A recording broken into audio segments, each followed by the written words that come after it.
অর্পণ খালুয়ার কাছ থেকে আমরা আবৃত্তি শুনে নিচ্ছি। নমস্কার, আমি একটা ছড়া বলছি। ছড়ার নাম হাট।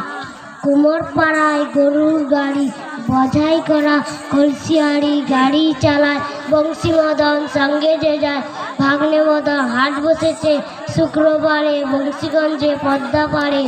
জিনিসপত্র জুটে এনে গ্রামের মানুষ বেচে কেনে। সর্ষে ছলা, ময়দা আটা, শীতের রেপা, নকশা কাটা, ঝাঁঝি করা বেরি হাতা, শহর থেকে সস্তা দাতা।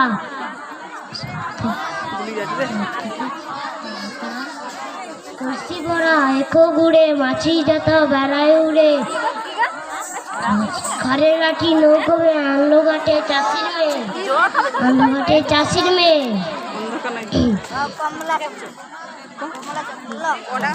অন্ধকারে পথে পড়ে গান শুনে ভিক্ষে করে। পাড়ার ছেলে সানের ঘাটে জল ছিঁড়ে সাঁতার কাটে।